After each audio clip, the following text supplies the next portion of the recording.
Morning, everybody. Thanks for joining me as we take a look at your updated forecast for our Monday snowstorm, our Martin Luther King Jr. Day snowstorm.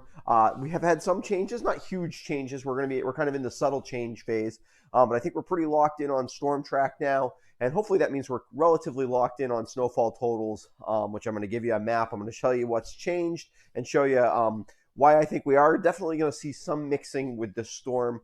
Even though the snow totals will still be pretty good, and the mixing won't impact that too much because we're also probably going to see a dry slot, which will help save us from getting a lot of sleet on top of the snow or a lot of rain or freezing rain on top of the snow. Basically, I think by the time we change over, we'll also be kind of letting up on the precipitation. So what's happening here? Here's our storm finally coming together. Not finally, but it's coming together here over the southeastern United States. You can see we've got lots of rain, some snow on the north side. You can also see temperatures. It is cold, cold, cold outside. We're 10 to 15 below across most of southern Vermont.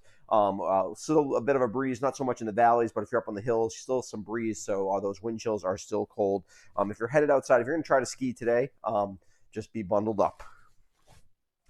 In terms of satellite, and this is water vapor satellite imagery at the upper levels of the atmosphere, you can see this big swirl, very strong piece of energy. The upper level dynamics with this storm are impressive, and this is what's kicking off our storm. But we also have this second piece of energy that is diving now across Montana and North Dakota, and that is also going to play a impact. What the upper level energy does, it's going to cause the upper level energy to hang back to the west a little bit, which is also going to help the surface low and especially the mid-level low pressure system kind of stay further west than we would normally see this time of year, which is why we are going to get the opportunity to bring in some warm air at the lower elevation or mid-levels of the atmosphere, or really lower elevations of the atmosphere, which could give us a changeover to some of that sleet, freezing rain, and maybe even just some rain in the valleys. So in terms of the track, we're pretty much locked in here now. It's taking not the full inland track, I don't think we're going to take the low pressure up into western New York, which there were a couple indications maybe that would happen yesterday. But we're going to essentially track right to the east of the Appalachians, but instead of off the coast. So this track is well west of what we would want for ideal snow.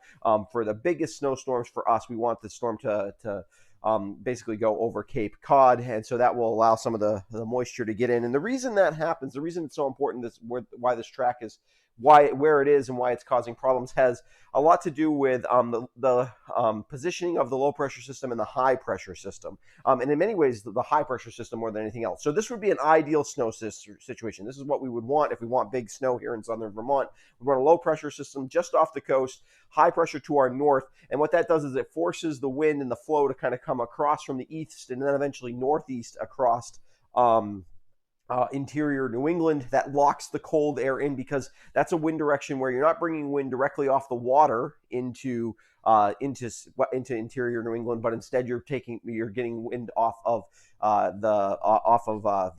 land, which helps hold in the cold air a lot better, keeps that cold air in, and doesn't allow some of that warm air to intrude so much. But that's not what we've got for a setup this time. This time, low pressure is actually not that far from where we'd want it. It's a little bit west, but not that far. But the high pressure system is off to our east. That's not great. So instead of that north and east wind, or east and northeast wind, a nor'easter kind of wind, we've got more of a southeast flow into the area, or east to southeast flow. And what happens there is it does, especially at the mid levels, and this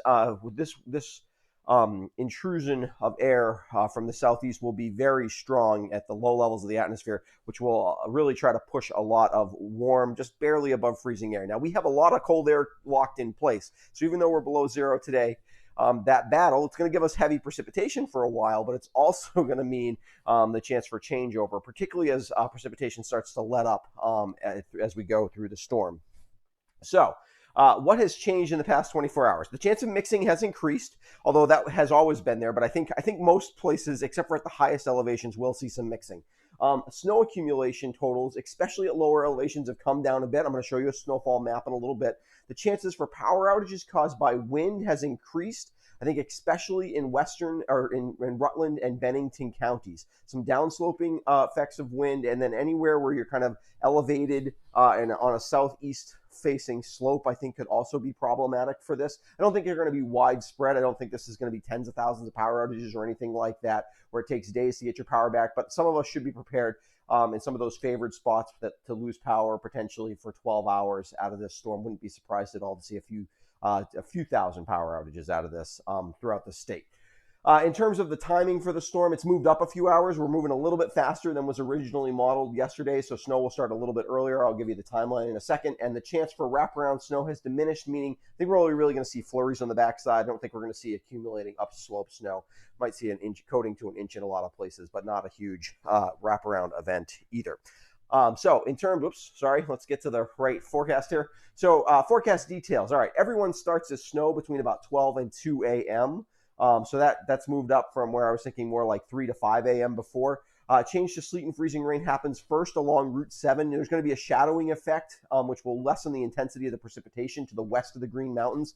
And with that lesser intensity of precipitation, the chances that we change over earlier are best. So places like Bennington, up to Arlington and Manchester, those will be the first spots to change. And your snow totals are going to be more to the west of the Greens than even to the east, except for in the Connecticut River Valley, which suffers some of the same kind of issues as the winds come down off the Monadnock.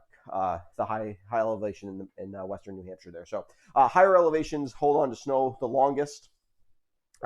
By 10 a.m., heavy precipitation diminishes. So this is not a real long event. I think especially because of the way we're not getting any of that kind of wraparound on the backside of precipitation. We're going to get a dry slot to move through. And I think by 10 a.m., we're starting to really let up on the precipitation. As it diminishes, it'll diminish to light drizzle and light freezing drizzle. Areas to the west of the Green Mountains get a shadowing effect. We already talked about this. And winds will cause scattered power outages.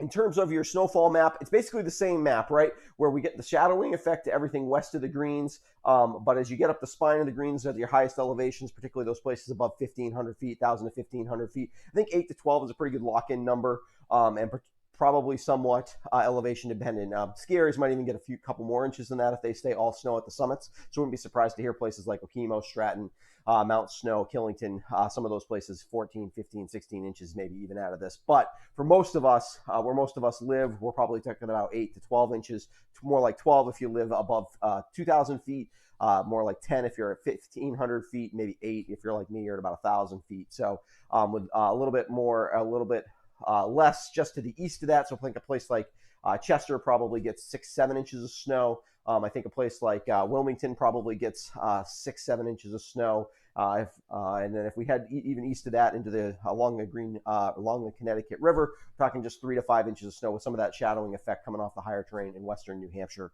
as well. So that's what it looks like right now. I think we should be pretty locked in. I'll have another forecast probably tomorrow afternoon, my last call forecast. I'll try to get a bunch of towns on the map and things like that in terms of where specifically we're going to have snow issues. If you've got any questions, certainly continue to ask them. You can either ask them on the YouTube comments or you can ask them through social media. I want to give a quick shout out to my patrons and thank them for helping support what I do here. And if you haven't subscribed to my YouTube channel before, this is the time, or this is a great time to do it because it makes sure that you get all of these forecasts, especially when the weather gets interesting.